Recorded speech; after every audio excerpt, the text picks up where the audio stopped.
Hey everybody, it's been a minute since I've done one of these, and I am happy to be back doing them again. I got so inundated with this idea of talking to strangers, and the posts that I put out actually brought me back 250 responses, and I was sometimes doing 10 or 12 of them a day.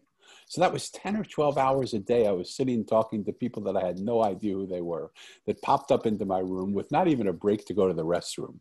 And so I got a little fatigued, and I'm still like way behind in getting them up posted. But suddenly, out of the blue, popped this beautiful man sitting in front of me. And I just felt like we got to get doing this again. My objective in every one of these conversations, and I told this to JQ when I saw him in the green room, and I want you, the listeners, to hold me accountable to this as well. My only agenda here is to love and accept the people that come into this room, to listen to them and acknowledge them, and to acknowledge and to hear what they're saying and let them have a space to be heard. If you find me ever straying from that, please call me on it, because I'm hoping that what happens in this room, I'm also able to translate into my life, that I'm also able to have agendaless conversations with people where I'm not trying to get them to do something or be other than they are, but I just love and accept them as they are. And I have this crazy notion that if we can do it in this room together, that it might become a window for other people to be able to say, hey, if they can do it, I can do it too. And that we might become a world where we actually listen to each other and hear each other, and love each other and accept each other, and validate and acknowledge each other for what we're saying. The beauty of this is it's being sponsored by this book over my shoulder called The Mosaic. The Mosaic is a charming story about a boy who loses his parents 2 years apart on the same day. And when he asks the adults where his parents are, they tell him they're in a place called heaven. So he sets out in search of that place called heaven. But the people he meets along the way are not the people you would imagine him to meet. They're not the clergy and the holy people and the shamans and the priests and the swamis and the gurus. They're common, ordinary people. They're the homeless man and the blind woman, the street worker and the trash man. And he wonders, why am I sitting meeting these people? Until he sees that when he sits with them and speaks with them, the person they become right before his eyes is totally different than the person he saw when he walked up to them. And we all know you can't judge a book by its cover, but we all do, don't we? And so what would happen for a minute if we got ourselves out of the way and we were able to just see the world the way it is? That's really what happens in this room too. I want to get out of the way. In this case, it's easy. JQ, beautiful presentation, great colors, everything about what he's showing is beautiful. This is an easy one to look at, okay? But sometimes it's not so easy. And what happens when it's not so easy? I love when I come into this room without any expectation of what I'm going to receive or what's going to happen, and I sit and just listen to the people that I'm talking to. I am always surprised. My sponsor would love for you to pick up a copy of The Mosaic. It is available on Amazon. I would love for you to read it and tell me how it's changed your perspective and changed your point of view. And now we can take my sponsor, now we can take my introduction, and we can park them to the side, because we have right in front of us JQ Sirls. And JQ, welcome to the conversation. It's a pleasure to have you here. How are you today? I'm good, man. Thank you for having me. Thank you for having me. I'm going into this expectationless as well, so this is really exciting. I like these moments because this is where your character gets a little notch higher, I if you love allow it. I If you love allow that. Tell it. me about that. How does your character get a little higher if you allow it by these moments? Well, it's kind of like I always felt like the idea of expectation is probably the number one villain we all have, because we go into every room, we go into every experience. And I think that to some degree, yes, you want to have a bit of expect. Like, for example, we go to sleep, expecting we'll wake up, Right. But imagine if we went to sleep not expecting we'll wake up. How will we treat the day before? Yeah. you know, No, how will we 100%. treat, how will we treat these moments? So, for example, me, me talking with you, I didn't know anything about you. I only knew you from my wife. And it allows for me then to go in, I have no expectation. I don't know what I'm talking about. So because of that, I'm open like a child, right? It's just, okay, I'm here. And when you allow yourself to be present, there's something so transformative in your character if you can stay in that moment. Like, because, you know, now that we're talking, I don't want to have an expectation. Even still, we're still just moment by moment by moment by moment. And I feel like once you leave, if I stayed open, then that means I received. And if I received correctly, the way that I'm supposed to, in the space of just listening and talking back and having conversation, then maybe I'll treat my wife and my son a little better, the people I interact with a little better. Wow. So that's my hope.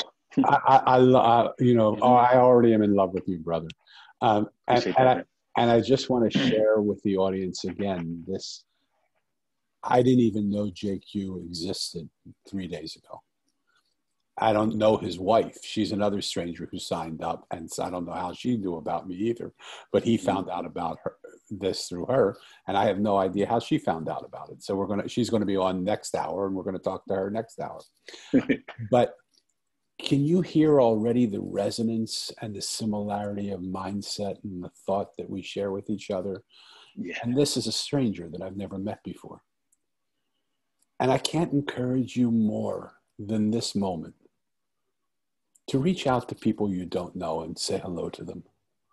Because you might just find that people are beautiful souls out there who think and feel similar to you, who want the opportunities that you want, the same opportunities. And you might be able to be there for each other. That's so true, man. Tell us what sometimes you get so caught up. Sometimes we get so caught up in, I call it adult make-believe. And it's in the space of like when they make believe, they know they're doing make believe. Children know they're pretending. Yeah. Adults don't know when they're pretending. Yeah. And they go through life just pretending, and have the nerve to tell the child to stop pretending. I love that. Yeah. And I'm guilty of that too, because I know in my own life, I have told myself so many stories, stories that I've told myself over and over and over and over again that weren't true. They gave me comfort in a moment that answered up a problem for me, but they didn't answer up a problem with anything that was true.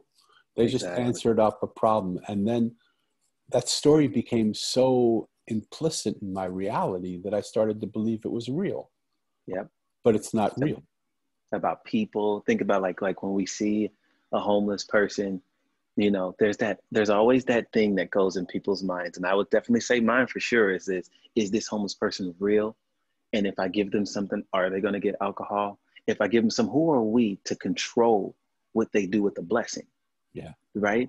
So it's you know, so it's in that space. It's up to you then to just say, am I going to do this or not? But not determine or control what they do with it. Love it. Love it. It's them in the universe, right? Love it. Figure that out, right? Love it. What a beautiful. I am so in sync with you on everything you're saying. It's hard to believe we aren't friends. You know? I know. Even hearing you, I'm thinking the same. I love it. JQ, what's important to you? You know, the thing that's the most important to me is reminding adults to be kids again. I feel like if we can remind adults to be kids again, then kids will stay being kids. There's this thing that, you know, I prepared it because I was like, I knew I wanted to talk. And there's a poem I want to prepare because everything that I have to talk to you about or that we'll talk about is probably wrapped in this, in this poem. Let's hear it. Okay. It says, it started with the belief that deep down in every adult exists a bright-eyed child, a 6-year-old, a child who still believes in wonder, a child who still embraces imagination, a child who sees the world as what it could be instead of fearing what it will never be. For every adult that embraces their inner child, the world nudges forward. Visionaries emerge and dreamers reignite. Childhood becomes cool again instead of a disease that cures with age. How can you tell a child to follow their dreams if you are too busy burying yours? How can you tell a child to believe when you have lost all belief in yourself? The hard truth is that children do not do what you say, they do as you do. And when you stop treating your inner child as a curse, maybe they'll stop trying so hard to grow up. That is why we must make a change. We must remember when nonsense made sense and when imagination was the strongest power in the universe. Our inner child just needs to be provoked. And once it is, we can provoke the worlds together. Love it. Will you send me the copy for that so I can put it in the show notes so people can read it? I sure can. I would love that because that's beautiful. Yeah. So the obvious thing that inspires me to ask you is, where is that 6-year-old in you? That 6-year-old, it looks all over my arms of Where the Wild Things Are tattooed, and Dr. Seuss all over me. Okay. So for me, that is a practice, kind of like love. Love is not something that you just get every day. It's something you practice. It's something you work on. And for me, being a child is something I wake up every day and work on to reignite that. I am by trade a children's book author and illustrator. That is what I do. But I'm always trying to remember. Sometimes when a person makes things, I always say that sometimes to make things better is to take away, like to take things away, to simplify it. I'm trying to do that with myself daily, to take away the adult make-believe of the past day or my stresses and remind myself and be in those moments where everything was possible, where like, if you just try, you don't know. Like right now, I'm being a kid now, even though like we're having it. And that's the thing, there's a difference between immaturity and childhood and childlikeness. Because like right now, instead of having, as we talked about, expectations or what we want to do, you're being in the moment and being optimistic about the moment, because that's what being a child is, right? That's that place. And I'm trying to always remind myself to be there. So when was the first moment you realized the innocence of your childhood was no longer with you?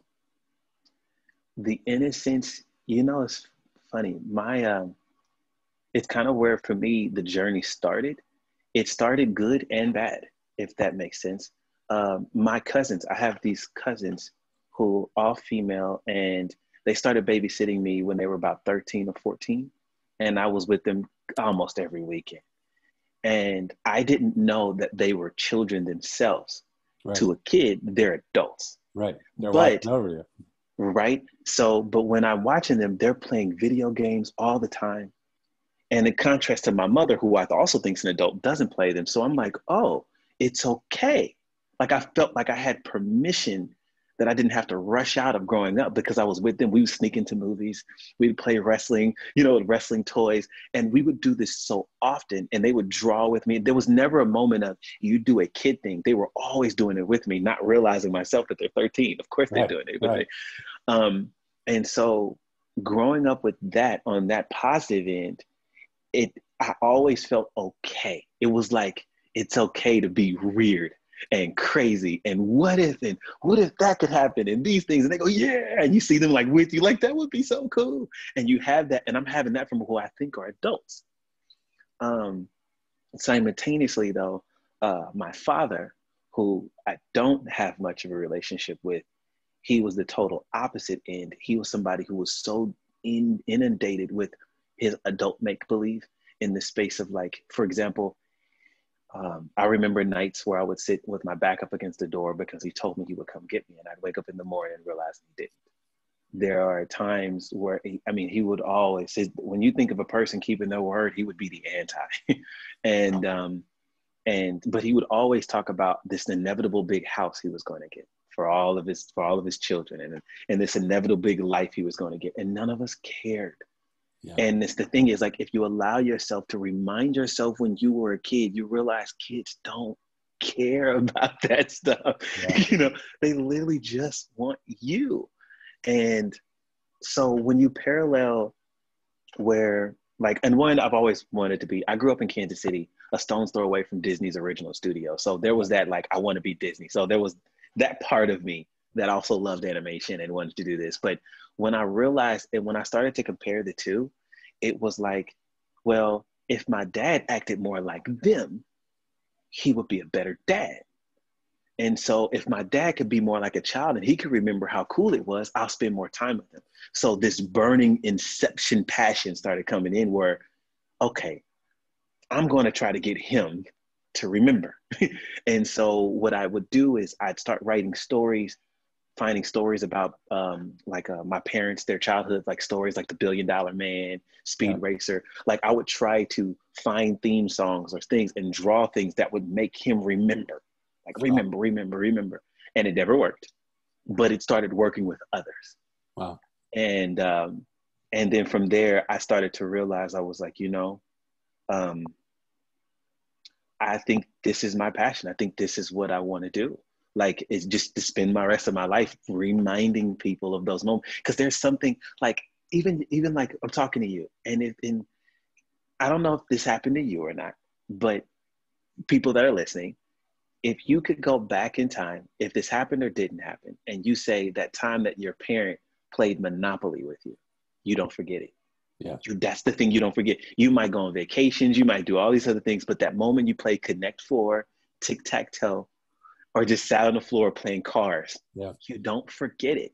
Yeah. No, I agree. And I grew up a lot of years ago. Mm-hmm. And in those years, television only had 3 channels. Yeah.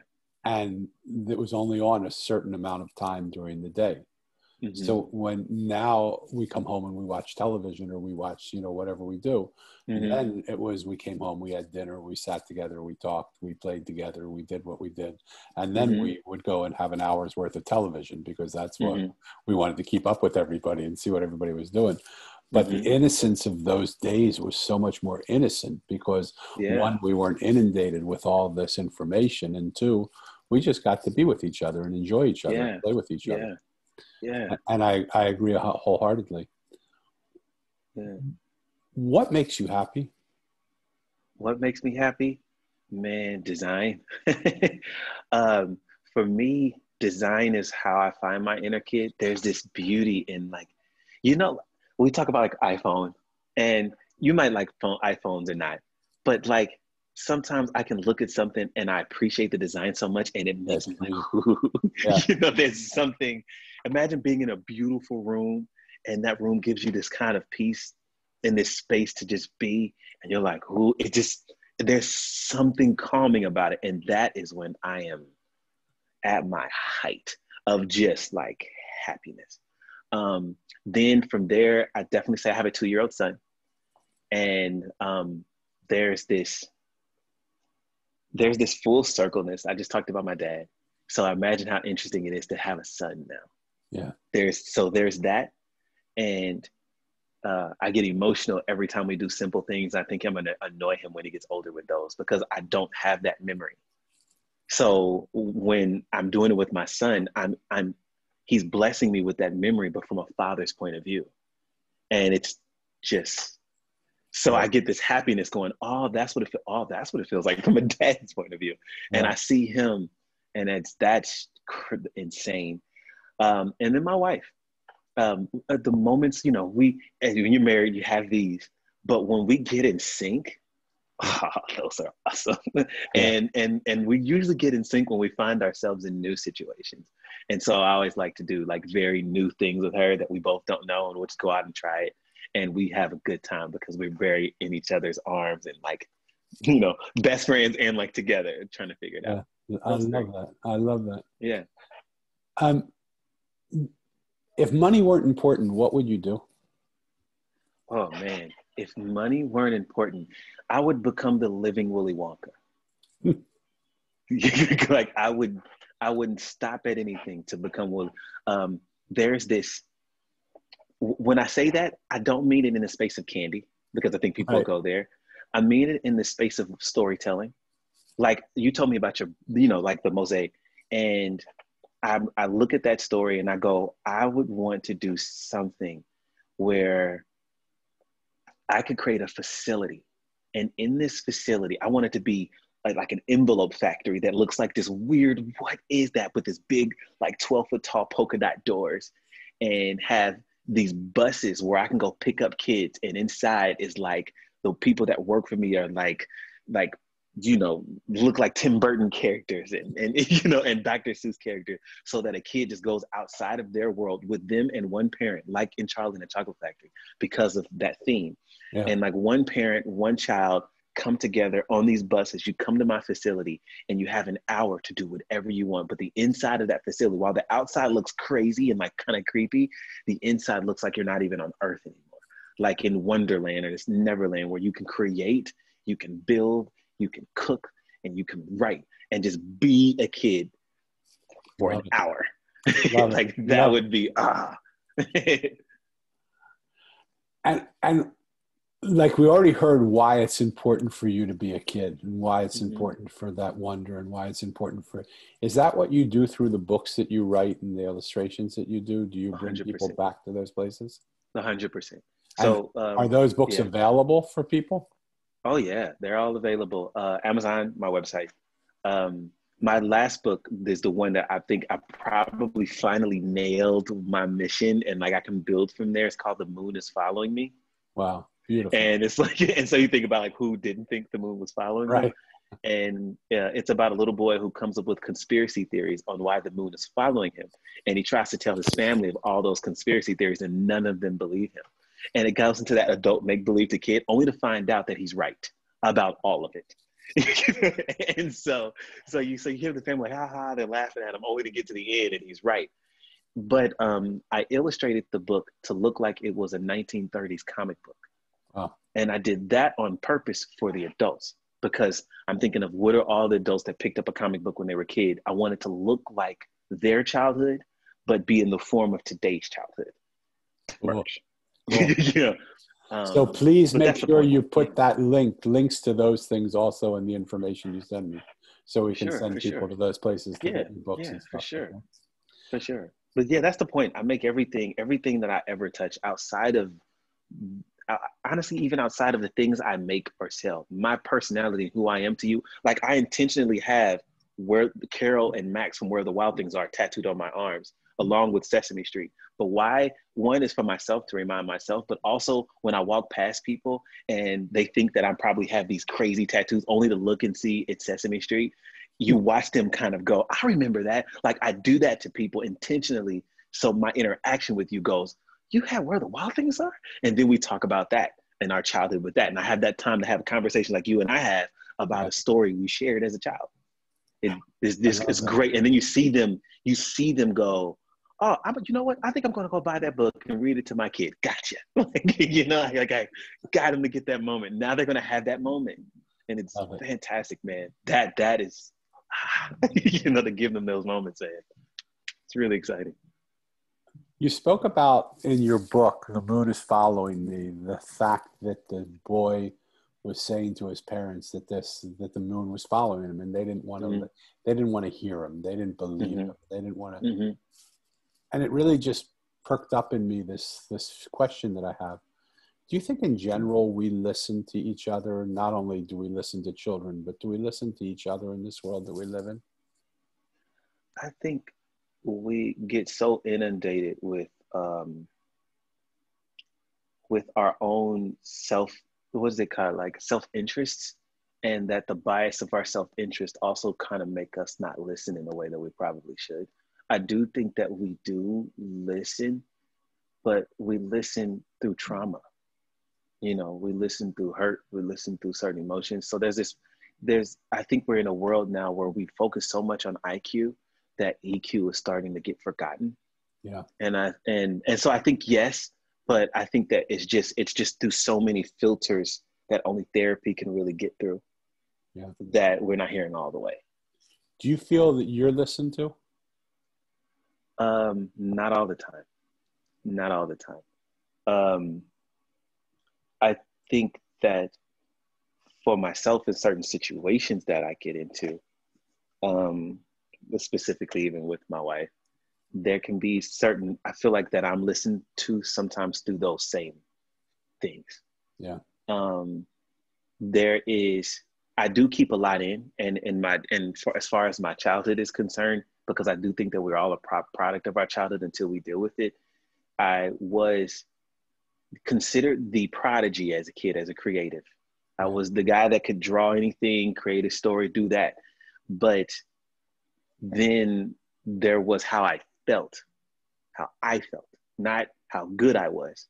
But could there be a moment where I am seen not as this person who could draw better than the rest of the kids, but like this person who is really hurt and angry and trying to solve that anger and trying to pacify that anger by animation and kid stories? Yeah.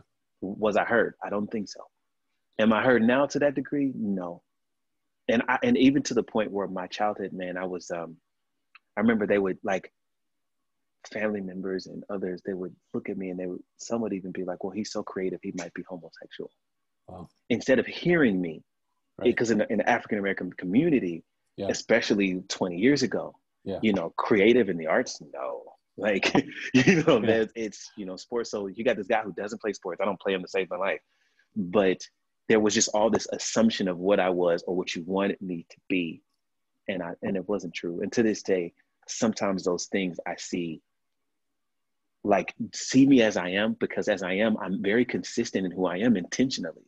Yeah. But instead, I've run into people who they see me as I am, but they think that as I am is something that's going to be something else. So they want me to be something else. So they ask me to be something else. They require me to be something else. They're upset because I'm not that something else, but I have been me the whole time.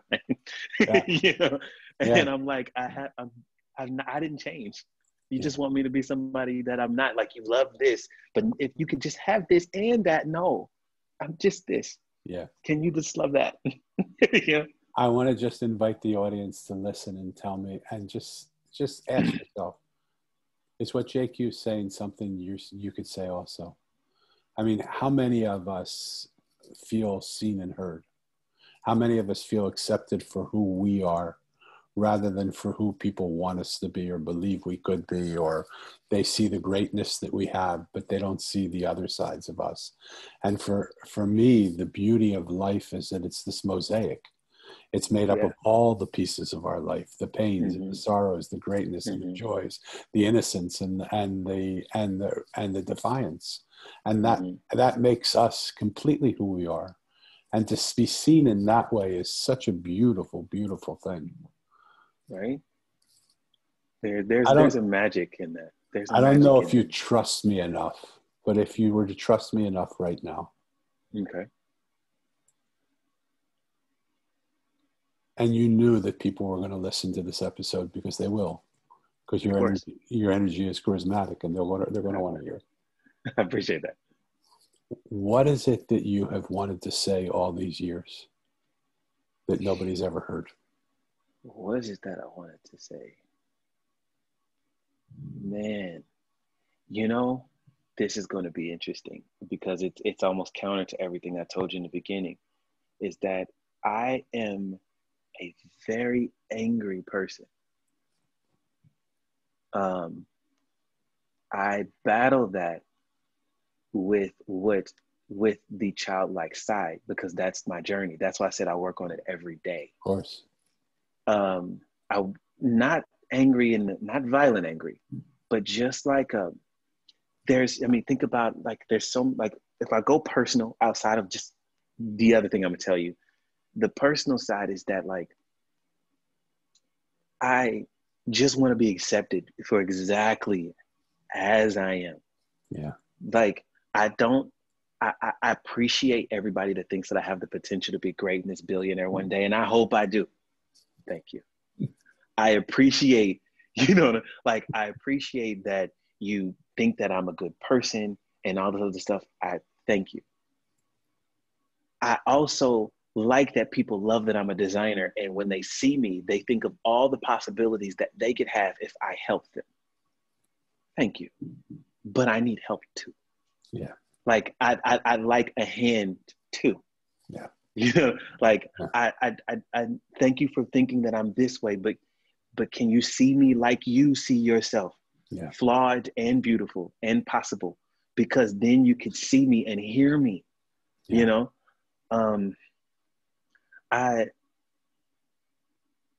There's this thing that happens with people where they, like, for example, with myself, when it comes to design and creativity, I'm so detail oriented. So because of that, people think that I should be detail oriented in everything else. And those just aren't my gifts. My gift is creative. Right. So because of that, I can do that. I can think on my feet easily, right? But if you ask me something about a decision about something else that may not be in that creative space, I need time, because that's not my gift. Totally. Like, if it's time to talk about money, I need time, those kind of things. And it's the accept, kind of like, I realized I needed to accept my parents. It's just like, just because they're a parent and they're on a pedestal doesn't mean that they're not human. And it's like, I want that same. And because of that, I've been angry over the years. I am very angry at my father. Yeah. My father broke my heart just a couple of weeks ago when I got him, when he finally, I introduced him to his 2-year-old grandson for the first time. Wow. And even then he was appreciative, but my dad only cares when you come to him. He doesn't know my favorite color. He doesn't know what my son likes. He doesn't know the things I've been through. He knows not, I know everything about him. He knows nothing about me. Yeah. That's frustrating. Yeah. So it's things that are all wrapped up into that. But then there's the being an African-American male. Yeah. And like right now I run a tech startup. And even then I hear from people that listen to me. They don't believe me. Here I am. I've been in the publishing industry for almost 27 years. I'm 34. That means since I was 7. Wow. I've been in this world, and they still go, not you. Maybe not. And you can tell, I can hear them see JQ Sirls and think I'm someone else, and see me and get disappointed by my reflection, not my words. And like with all of my books, they're all self-published, because my first story, not the moon is 5, No Monster, No, I'm looking at it. No Monster, No, it was turned down because the publisher said they didn't believe my story captured the Black experience, because it was about a little girl who took the monster under her bed to school and teaches him manners, but it had nothing to do about being Black. Right. And because of that, I was turned down. And there's this uphill battle that I have sometimes, where like I'm not good enough here and I'm not good enough here. You know, like I'm either not Black enough, or it's too Black, or I'm not, I'm so creative that I might be gay one day, or, like, I have to be this person because, you like me and you love me, but you love this ideal type of person more. And so you want me to be that ideal type of person. And I'll never be that. I don't want to be. I don't aspire to be. I don't care to be. Can you love me in this space? And if I do change to become that person, cool. But if I don't, cool. Yeah. No, yeah. First of all, I want you to know I hear you loud and clear. I'm not only listening to you, I hear you. Can I share a story with you? Please, love stories. I have the honor of having a 31-year-old developmentally delayed daughter. That was the hardest gift I was ever given. Yeah. For a lot of years, I didn't think it was an honor. For a lot of years, I felt it was a curse. Okay. Because I just wanted my daughter to be like everybody else. I had dreamt of her coming with me on business trips and traveling to places and doing things and going to where I go and sitting in meetings with me and meeting the people that I loved. And she couldn't do that. She had no ability to communicate. When she spoke, people didn't understand her. And yet she counted on me to understand her. I was the only one that needed to understand her, because I was the one that loved her more than anybody in the whole world. And she felt that connection to me. And she just wanted to always know that I would be there for her. And when I did understand her, like when she would say something that I didn't understand her, she would say it louder. Mm-hmm. And she was smart, because I'm getting old and maybe she thought I couldn't hear her, right? Mm-hmm. But it wasn't because what she was saying was too soft. It was, I just couldn't get the clarity. She spoke like a person who had a stroke. And if I didn't know where she was talking about, I just didn't understand her. And so I just sometimes couldn't understand her. When she spoke and she wasn't understood, she yelled. When she yelled and she wasn't understood, she tantrumed. And she would go through this crazy behavior, which I didn't really understand why. Because in our world, like the way I'm describing it now is she spoke, she yelled, she tantrumed. It all makes sense. It follows a progression. Her progression could be 2, 3, 4 days apart. It could be a week apart. But she still was wanting to be heard around this thing. And then suddenly she was tantruming for apparently no reason. When she tantrumed and she didn't get heard, she would attack me. She would come running and try and rip my shirt or bite me or do something. She just got mad. It went on for about 15 years, and I'm sensitive. I mean, I'm an empath. I feel her. I love her. I feel so connected to her. I want to understand her. And one day she was just running towards me, about to attack me. And I said, Elisa, we can't do this anymore. This has to stop. You know that I love you. You know that I want to listen to you. You know how desperately I want to hear and understand you. I just can't understand your words. Would you be kind enough to speak to me without using words? Can you try and find a way to do that? She stopped midstream in her rage. A smile came onto her face.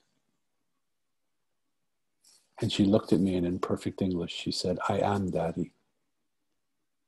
Oh. I said, oh, I did exactly what you did. But I said, what the expletive deleted are you talking about? Like, how are you doing that? Why didn't you let me know? What are you doing? And she took her finger and she put it to the side of her head, which made me understand that she was putting thoughts into my head because she couldn't speak them, and she knew she wasn't understandable, but she could speak perfectly telepathically. And I had heard those thoughts, but I just didn't even believe that they were real, or that I didn't even believe she had the capacity to think that much. Mm-hmm. And I said, you little son of a gun, have you been putting thoughts into my head? And she started to laugh uncontrollably, like all the pain of 15 years of trying to communicate to me had fallen off her shoulders now, and she had found a way to get through to me that I had understood. Okay? Can you imagine the weight off of her on that? Unbelievable, right?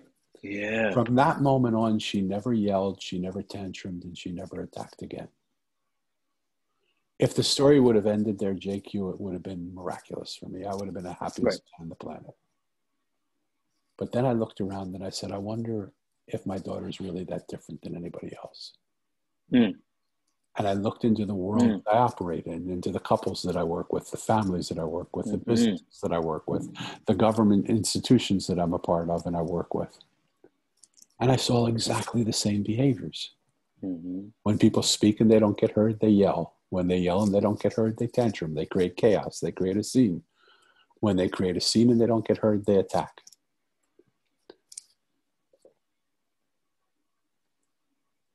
And it shocked me that my now 31-year-old developmentally delayed daughter would give me the answer to one of the biggest problems we have, which is the fact that we don't know how to listen to each other. You've been so honest with your anger. And I don't want to Pollyannish over that. I want you to know that I hear that you believe you are an angry man. Mm-hmm. I want to try and ask you for a moment to fit into the formula of speak, yell, tantrum, attack. Okay. If you were actually heard, would you be angry today?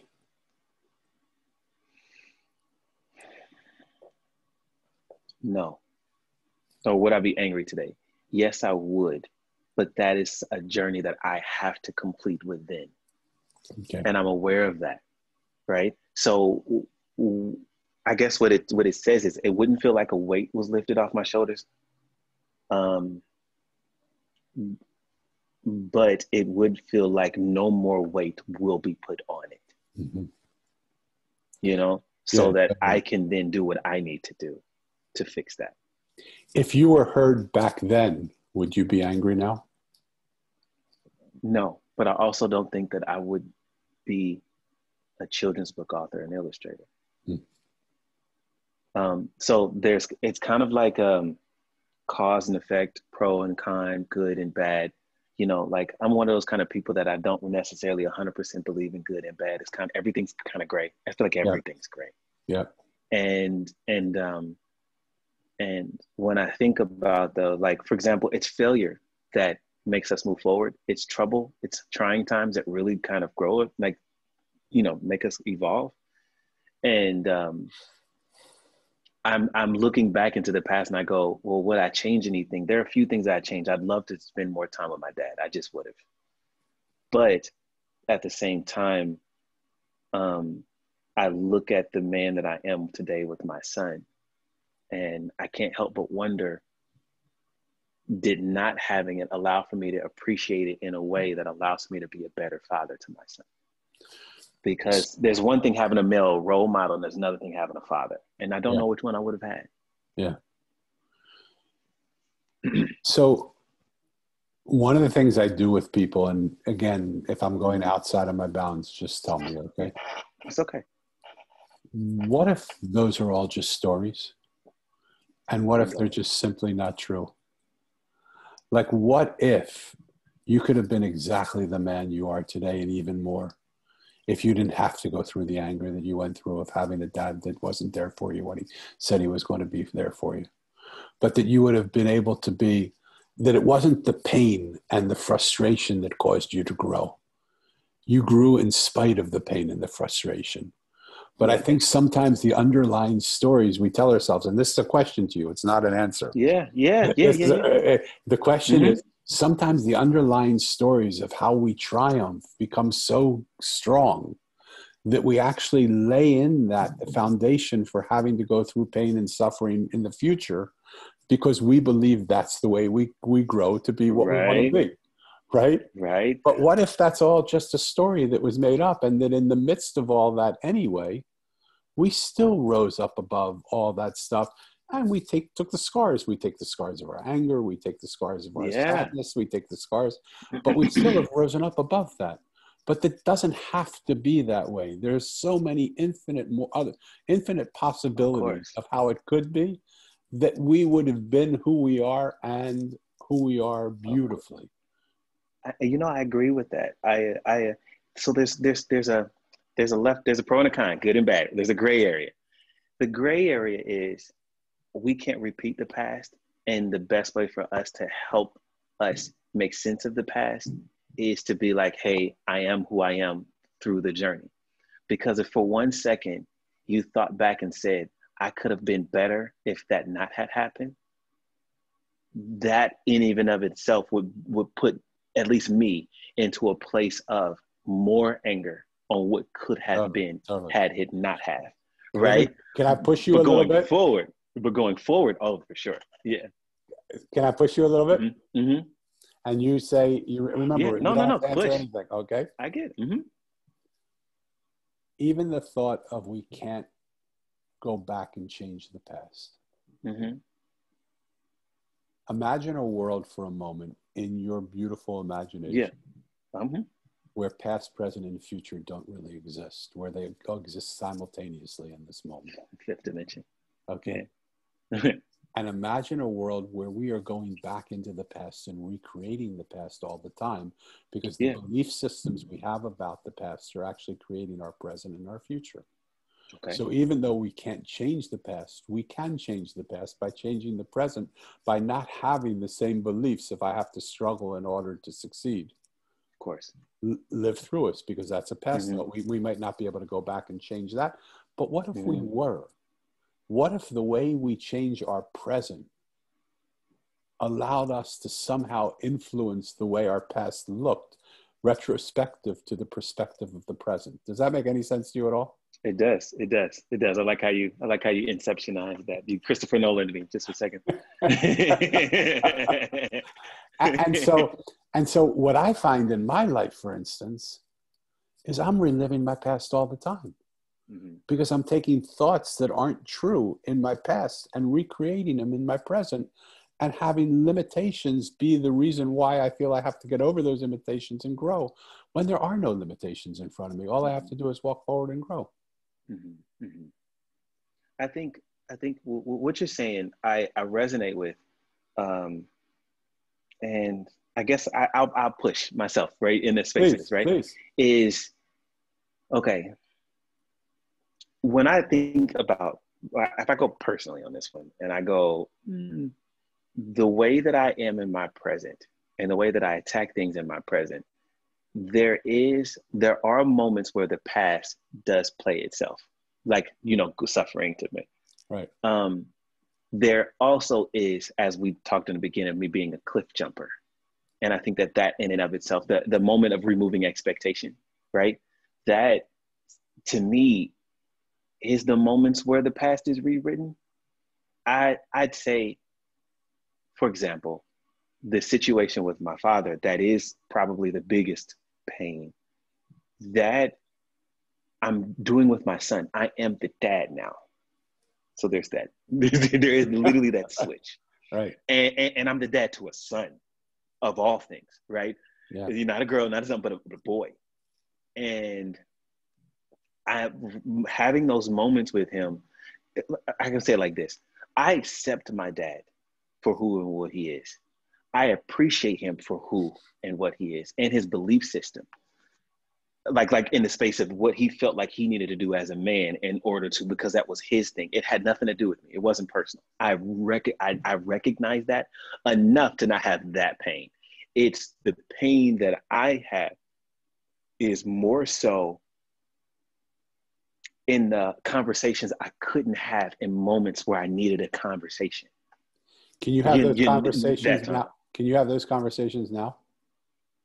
No, I mean, in you know those moments, like for example, the first time you had a girl crush, you know, the first time you broke your heart, the first time like somebody wanted to fight you, or the first like it's just those moments were the moments I really wanted to, and now I've had those experiences to where I can give them to my son, like, you know, like and I'm excited about that. But so I look back and I go, and those I try to still healing through. But with what you said in the past and the present, I agree with you on those. And I do think that there is that moment of accepting that as fact and accepting that as true versus accepting it as a struggle. Like it just is. I feel like what you're saying is like an is, just an is thing. Yeah. And if you allow yourself to be in that moment of is versus fact or fiction, but it just, you know, I've raised my hand, air is air. Like it just is, then it's easier to go through. And right now I have to allow myself to not just believe you as I do, but to accept it as is. Yeah. So that it can be. That. Yeah, and as long as we're playing in this mythical creative world that we're in, which I love, what if pain and pleasure didn't exist? What if they were only sensations we attach to an action to make ourselves feel whatever we feel? But what if there was no pain? There was just our pain was just the meaning we gave to the action somebody did. And would it be possible for us to find a meaning of pleasure in that same action? Let me give you a very easy case. There we go. My brother and I lost our parents when we were kids, 2 years apart on the same day. The pain of that still lingers in my heart. My brother was the closest person left to me in my life. For a long time, we were inseparable. He got married, I got married, we became more inseparable because we created the worlds. Until the place came where we had trouble communicating with each other. And what I realized is I didn't want him to love me the way he loved me. I wanted him to love me the way I wanted him to love me. Bingo. And he did the same thing. As soon as I was able to take that pain out and said, hold on, I just want to be able to accept the way you love me. I have no right to ask you to love me the way I want you to love me. You have every right to love me however you want to love me. Moments of pleasure came in. I'm not saying I'm healed of it, but moments of pleasure came into those moments where suddenly now I could just see this is the way he loves me. So he loves me by wanting to correct me and put me at fault and put me down and show me, you know, and sort of always be on top of me because he wants to be my dad because he's the older brother and he feels like I didn't have a dad. Of course. Right? Yes. And he I'm loves like that me. with my siblings. Right? And so he loves me for that, in that way. But that doesn't feel like love to me. Yeah. And so there's something incredibly beautiful about the change of perspective. And that's what happens in the Mosaic. That change of perspective that Mo has when he sees the people that he sees one way, suddenly a different way. And for me, that's the heaven that I found in my life. That moment where the perspective changes, where it isn't what I think it is, it's suddenly something different. And it's not because I'm Pollyanna, looking at it through Pollyannish glasses. It's because suddenly I saw it entirely differently. My mother and I would say a good portion of some of the pain was from my mom too. But ironically, my mother's one of my best friends now because of that. Yeah. So like love languages, my grandmother's really big on love languages. And what I realized from my mom, when I started to see my mom, not so much as just a mom, but a human being who had her own things. She was literally went through a whole life before I was born, her own set. We became so tight. Yeah. With my father, it became harder because he just pushed away. So I just don't know. You can't have a relationship with someone who just doesn't want one, right? And that, and I started to think, and part so of hold my on, head, hold on. Yeah. Again, so I would like to look at the foundation belief systems. Yes. What if you can have a relationship with someone who just pushes away? Because as long as you believe you can't have a relationship with someone that pushes away, guess what? You're going to be right.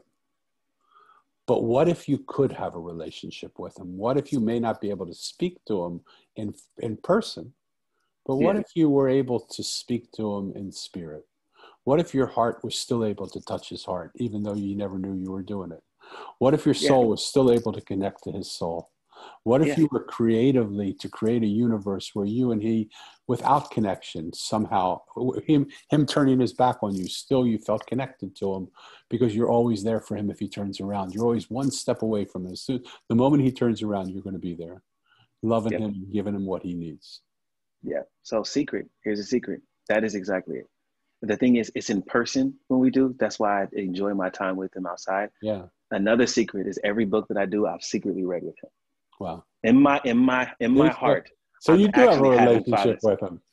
It's my way of being the kid. I'm writing the story and saying, "Hey, Dad, here's a new story." And in my head, that is what's happening. That is what's happening. I love so that is true. It's the in-person ones that get, so that's why I'm like, maybe before, but it's those. It's actually. I so love that. Yeah, man. I appreciate this conversation, man. Oh man, I'm thrilled by it. I love you. I love you more because of your places that you wouldn't think that I would love you. I love you more for being vulnerable and showing those places and being able to express those places. I appreciate that, man. We have to go soon. Yeah. Mm-hmm. But in the couple minutes we have left, what would you like to leave people in this conversation with? I would like to leave people with, for 1 second, and just talking to the people. We talked, and I appreciate you guys for listening to us. I'd like for you to go into your past, into moments that seemed insignificant to maybe an adult, but to you meant the world. Whether that be sitting down and playing a video game or just having a weird conversation. For a moment, stop making it make sense to you and see if it makes sense to them, and just enjoy that it makes sense to them. My son, really quick, my son spins his cars on the top, not on the wheels. And I kept and I wanted to play with my son, but I wanted to roll the car the way a car is supposed to be rolled. And I can see him go, and he'd walk, and he wanted to turn it over. And I'm like, no, if we're going to play, we're going to play the way cars should be played. And I saw him disconnect. Then I realized I turned the car upside down and I spit it on his head like a top. And he sat down, laughed like it was the best thing ever. And I watched him have a great moment with me. Can we do that with each other?